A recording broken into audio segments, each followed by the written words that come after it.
नमस्कार, मी संजय वैशंपायन. KTVच्या कोकण वार्तामध्ये आपलं स्वागत. प्रथम एक नजर आजच्या ठळक घडामोडींवर. अल्पसंख्याक समाजातील मुलींना शिक्षणाचा न्याय्य हक्क मिळाला पाहिजे, यासाठी सरकार प्रयत्नशील. पालकमंत्री उदय सामंत यांचं प्रतिपादन. जयगड नांदिवडे येथील लोकवस्तीमधील जिंदाल गॅस टर्मिनल प्रकल्पाचं काम त्वरित थांबवा. प्रहार जनशक्ती पक्षातर्फे जिल्हाधिकारी कार्यालयात ठिय्या आंदोलन. आणि रत्नागिरीच्या इतिहासात प्रथमच मे महिन्यामध्ये शीळ धरण झालं ओव्हरफ्लो. यानंतरच्या बातम्या अल्पशा विश्रांतीनंतर. समंदर की गोद में पला है तू, अंगड़ाई लेते ही लहरें शुरू. आज यौवन की मस्ती छोड़, ले चलता हूं तुझे एक नए मोड़. आजा तुझे मां पुकारे अब, छेड़ देते हैं बीच से कुछ शरारत हंसी. गले लगा ले उसे ए फकीर, इंतजार कर रहा है तेरा तो. चल दे देते हैं उसे फसल की खूबसूरती तो. आजा तुझे मां पुकारे अब, मीलों आगे चलना है हमें. सिर्फ फसल नहीं, तेरे स्पर्श की चाह में बैठे हैं शहरों में भी कहीं. उनके मुख पे भी लानी है मुस्कान, उन्हें भी देनी है एक नई पहचान. आजा तुझे मां पुकारे अब. फिनोलेक्स पाइप्स पहुंचाए पानी को अपनी मां के पास. उज्ज्वल करिअरचा सर्वोत्तम मार्ग म्हणजे 10वी-12वी नंतर MBA मानांकित उचगाव येथील NIT मधील प्रवेश. इथे आहेत मेकॅनिकल, मॅकेट्रॉनिक्स व additive manufacturing, electrical, electronics and power, computer science, AI degree, civil, automobile, mechanical, electrical, electronics व कम्प्युटर AI डिप्लोमा कोर्सेस. अनुभवी प्राध्यापक, industry sponsored labs, digital library, शासकीय सवलती, स्टार्टअप साठी IIC आणि हमखास नोकरी देणारे प्लेसमेंट सेल. बहुजनांचा ज्ञानस्रोत NIT म्हणजे करिअरचा राजमार्ग व प्रगतीचा महामार्ग. प्रवेशासाठी संपर्क 1800-890-6290. आणि आता पाहूया बातम्या विस्तारानं. अल्पसंख्याक समाजातील मुलींना शिक्षणाचा न्याय्य हक्क मिळाला पाहिजे, ही संकल्पना राज्य सरकारनं घेतली असल्याचं प्रतिपादन राज्याचे उद्योगमंत्री तथा पालकमंत्री उदय सामंत यांनी केलं आहे. वसतिगृह उभं राहिलं आणि त्याचं उद्घाटन होत आहे. ते आपलं रत्नागिरीतलं पहिलं वसतिगृह आहे. त्याची सुरुवात मला असं वाटतं की 7 ते 8 वर्षापूर्वी झाली आणि आपल्या सगळ्यांच्या सदिच्छेमुळे माझ्यासारखा कार्यकर्ता उच्च व तंत्रशिक्षण विभागाचा मंत्री झाल्यानंतर जे रखडलेलं काम होतं ते पूर्ण करण्यामध्ये आपल्याला यश मिळालं. पण पूर्वी त्यासाठी खलिफे मॅडम असतील, त्यांचे सर्व सहकारी असतील, यांनी देखील प्रयत्न केले असतील. परंतु राज्याचा मंत्री झाल्यानंतर त्यावेळी महाराष्ट्र राज्याच्या वसतिगृहांचा मी आढावा घेतला. आपल्या जिल्ह्यातलं, माझ्या मतदारसंघातलं हे वसतिगृह अपूर्ण आहे, त्याची जाणीव माझ्यासारख्या कार्यकर्त्याला झाली. सार्वजनिक बांधकाम विभागाला देखील मनापासून धन्यवाद देतो की कमी कालावधीमध्ये, हे रखडलेल्या कालावधीनंतरच्या कमी कालावधीमध्ये आपण अतिशय चांगल्या पद्धतीने हे काम पूर्ण केलं. त्याबद्दल तुम्ही देखील कौतुकास पात्र आहात. आणि म्हणून अधीक्षक अभियंता असतील, आमचे फोटोडेकर असतील, या सगळ्यांचं मी मनापासून कौतुक करतो. अल्पसंख्याक समाजातील मुलींना देखील शिक्षणाचा न्याय हक्क मिळाला पाहिजे, ही संकल्पना महाराष्ट्र शासनाने घेतली आणि ती राबवण्याचा जो उपक्रम सुरू केला त्याच्यातला हा एक भाग आहे. मी आताच प्राचार्यांना विचारलं की इंजिनिअरिंग कॉलेज असेल, मेडिकल कॉलेज असेल, आपलं पॉलिटेक्निक असेल, त्या सगळ्या कॉलेजेसमध्ये अल्पसंख्याक मुलींची संख्या किती आहे. तर ती संख्या तर आपल्याला नक्की मिळणार आहे. ऍडमिशन झालेल्या मुलींची देखील संख्या मिळणार आहे. परंतु मला प्राचार्यांना आणि जिल्हाधिकारी जरी व्यासपीठावर नसले तरी जिल्हाधिकाऱ्यांना देखील मी फोन करून सांगणार आहे की नवीन ऍडमिशनची वाट न बघता ज्या मुली पॉलिटेक्निकमध्ये शिकतायत, ज्या मुली इंजिनिअरिंगमध्ये शिकतायत, ज्या मुली मेडिकल कॉलेजला शिकतायत, त्या सगळ्या अल्पसंख्याक मुलींना हे दालन पुढच्या 8 दिवसामध्ये खुलं झालं पाहिजे, अशा पद्धतीची कार्यवाही आपण सगळ्यांनी मिळून केली पाहिजे. अल्पसंख्याक समाजातील उच्च शिक्षण घेणाऱ्या विद्यार्थिनींकरिता रत्नागिरी इथं नव्यानं बांधण्यात आलेल्या वसतिगृहाचं उद्घाटन पालकमंत्री उदय सामंत यांच्या हस्ते करण्यात आलं।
यावेळी आमदार किरण सामंत, माजी आमदार हुस्नबानू खलिफे, प्रांताधिकारी जीवन देसाई, अधीक्षक अभियंता मिलिंद कुलकर्णी, कार्यकारी अभियंता अमोल ओटवणेकर, प्राचार्य PK देशपांडे, RK डिजिटल केबलचे संचालक रज्जाक काजी, ज्येष्ठ नगरसेवक राजन शेटे, बिपिन बंदरकर, विजय खेडेकर, मुसा काजी आदी उपस्थित होते।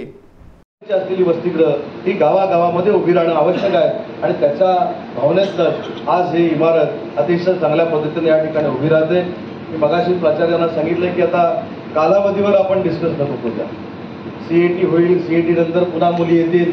आज आपल्या या रत्नागिरी शहरामध्ये हजारो मुली शिक्षण घेत आहेत, अनेक कॉलेजेसमध्ये घेत आहेत। त्या सगळ्यांची लिस्ट तयार करून उद्यापासूनच हे हॉस्टेल कसं भरलं जाईल यासाठी आपण सगळ्यांनी मिळून प्रयत्न करावे, एवढीच विनंती या कार्यक्रमाच्या निमित्तानं मी आपल्याला करतो। अल्पसंख्याक समाजातील मुलींच्या या वसतिगृहाचं उद्घाटन झालं असं जाहीर करतो आणि भविष्यामध्ये या हॉस्टेलमधनं, या वसतिगृहामधनं बाहेर पडणाऱ्या मुलींपैकी एक तरी सोफिया कुरेशी झालेली आपल्याला बघायला मिळेल, ही देखील सदिच्छा व्यक्त करतो, ही अपेक्षा व्यक्त करतो आणि माझं मनोगत संपवतो। जय हिंद, जय महाराष्ट्र।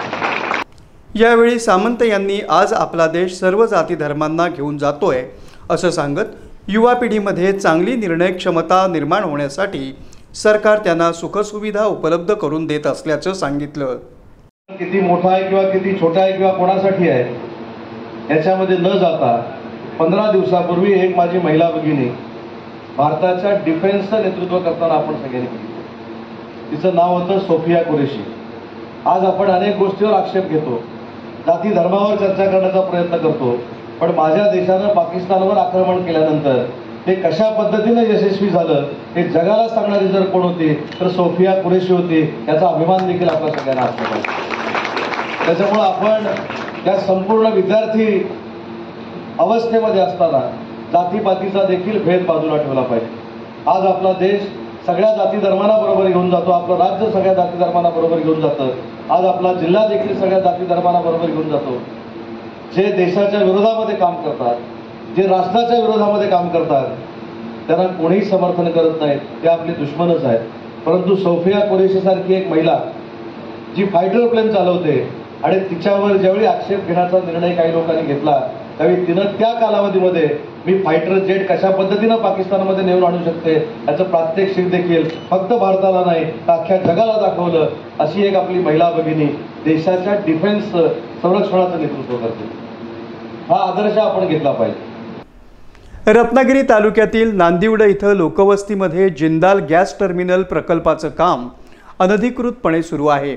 यावर तात्काळ कारवाई करून ते थांबवावं या मागणीसाठी जिल्हाधिकारी कार्यालयाच्या दालनाबाहेरच प्रहार जनशक्ती पक्षाच्या पदाधिकाऱ्यांनी ठिय्या धरत धरणं आंदोलन केलं. यामुळे प्रशासनाची एकच धावपळ उडाली. शेवटी अप्पर जिल्हाधिकाऱ्यांनी लेखी पत्र दिल्यानंतर हे धरणं आंदोलन मागे घेण्यात आलं.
मी ठाणा जिल्हाध्यक्ष प्रहार दिव्यांग क्रांती संस्था, माजी राज्यमंत्री बच्चू कडू, प्रहार सैनिक. ॲक्च्युली जिंदाल कंपनीने जो आज थैमान मांडलेला आहे 20 वर्षापासून, म्हणजे गावकऱ्यांना आज गावकऱ्यांची जागा अगदी कवडीमोलाने घेतलेली आहे. पण गावकऱ्यांना ना आरोग्य उपचारासाठी योग्य हॉस्पिटल्स आहेत, ना डेव्हलपमेंट आहे गावामध्ये, ना रस्ते आहेत. आता जिंदाल कंपनीने पहिला स्टीलचा प्रकल्प आणलेला, ते स्टीलचा प्रकल्प कॅन्सल केला त्या लोकांनी आणि 20 प्रकल्पांनी बारमाही बंदरचा प्रकल्प आणला. बारमाही बंदरच्या प्रकल्पामध्ये पण त्यांचा ढोबळ कारभार आहे. गावकऱ्यांना रिस्पॉन्स म्हणजे ॲश येते, त्यांची ती राख, कोळशाची राख येते, त्याच्याने गावकऱ्यांना कॅन्सर, TB, अस्थमा असे आजार झालेले आहेत. ऑलरेडी गावकरी त्रासात आहेत. आता जिंदाल कंपनीने बिना परमिशन, म्हणजे आम्ही आज RTI मार्फत सगळे पेपर्स काढलेले आहेत, त्याच्यामध्ये 2006ची ग्रामपंचायतची NOC लावून कंपनीने ज्याच्यामध्ये बारमाही बंदर आणि 20 प्रकल्पासाठी घेतलेलं आहे, ती NOC आज त्यांनी प्रदूषण विभाग आणि महासागरी विभागमध्ये लावून त्या लोकांनी परमिशन काढण्यासाठी दिलेलं. सागरी विभागाने अटी शर्ती टाकलेल्या आहेत कंपनीला की लगतच्या जमीनदारांचं ऑब्जेक्शन असेल किंवा लगतच्या शेतीसाठी परत सांडपाणी याच्या सगळ्याच गोष्टी, परत आरोग्य उपचार, या सगळ्या गोष्टी बघून प्रकल्प करायचा आहे. आज कंपनी गॅस प्रकल्प करायला जाते. गॅस प्रकल्प कसं असतं, पेसोची NOC लागते, सगळ्या गोष्टीचं काळजी घेतली पाहिजे.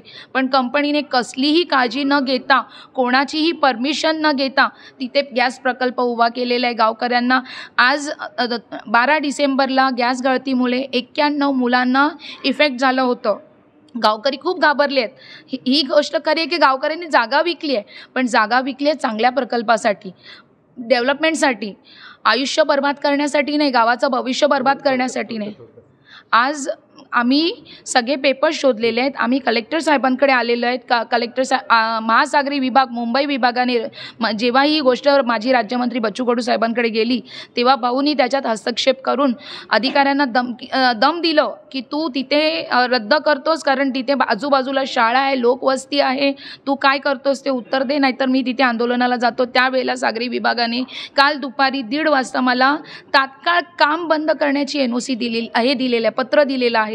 तो पत्र ईमेल मार्फत या लोकांना सुद्धा आलेलं आहे. ते लोक म्हणतात आम्हाला ईमेल भेटलेलं नाही. आज आम्ही 28 तारखेला आंदोलन करणार होतो इथे गावकऱ्यांना न्याय मिळण्यासाठी, पण अवकाळी पाऊस आलेला आहे. त्या पावसाची हे करून लोक येणार, आज इथे 1500 लोक येणार होती. लोकांना त्रास होईल म्हणून आम्ही ते आंदोलन स्थगित केलं आणि कलेक्टर साहेबांना आम्ही पत्र द्यायला आलो. पण कलेक्टर साहेब आम्हाला काय सांगतायत, आम्हाला 10 दिवसाची मुदत पाहिजे आहे, 10 दिवसात आम्ही सगळ्यात चौकशी करू आणि त्यानंतर तुम्हाला रिप्लाय देऊ यावर. नव्यानं सुशोभीकरण करण्यात आलेल्या रत्नागिरीच्या कोकण रेल्वे स्टेशनला पहिल्याच पावसात गळती लागली. यामुळे कामाच्या दर्जाबाबत शंका निर्माण होऊ लागली आहे.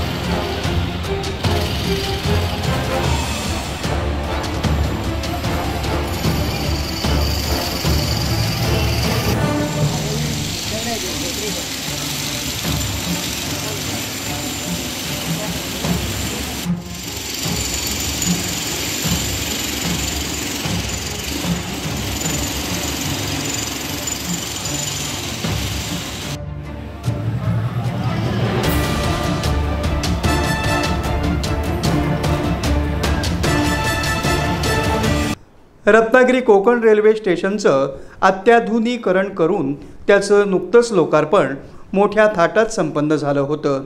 माजी मंत्री रवींद्र चव्हाण यांच्या विशेष प्रयत्नातून या रेल्वे स्थानकाचं सुशोभीकरण आणि नूतनीकरण करण्यात आलं होतं. मात्र अवकाळी पडलेल्या या पावसामध्ये स्थानकामध्ये गळती होऊन अनेक भागातून पाण्याचा निचरा होऊ लागला आहे. यामुळे या कामाच्या दर्जाबाबत सर्वसामान्य नागरिकांमधून प्रश्न उपस्थित केला जात आहे.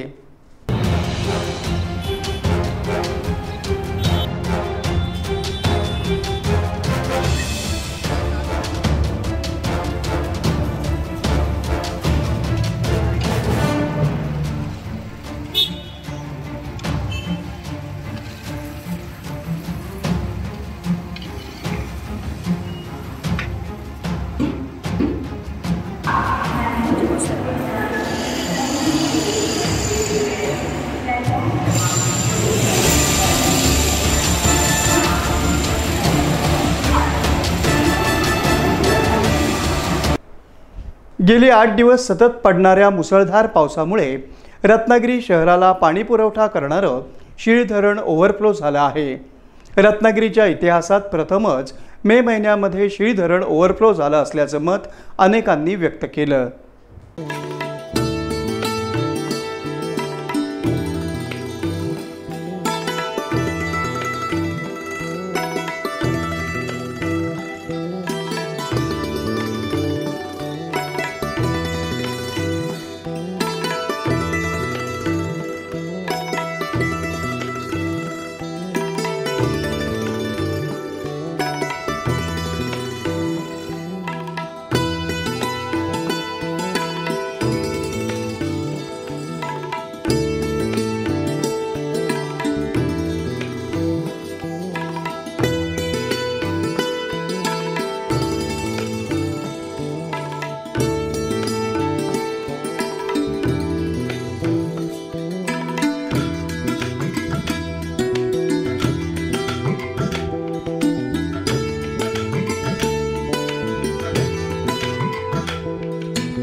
पुन्हा एक नजर आजच्या ठळक घडामोडींवर.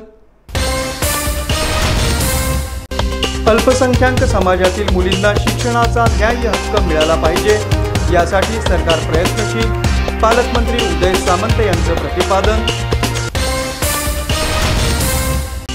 जयगड नांदिवडे येथील लोकवस्तीमधील जिंदाल गॅस टर्मिनल प्रकल्पाचं काम त्वरित थांबवा. प्रहार जनशक्ती पक्षातर्फे जिल्हाधिकारी कार्यालयात ठिय्या आंदोलन. आणि रत्नागिरीच्या इतिहासात प्रथमच मे महिन्यामध्ये शीळ धरण झालं ओव्हरफ्लो. याबरोबरच आजचं हे बातमीपत्र संपलं. पुन्हा भेटूया पुढील बातमीपत्रात. तोपर्यंत नमस्कार.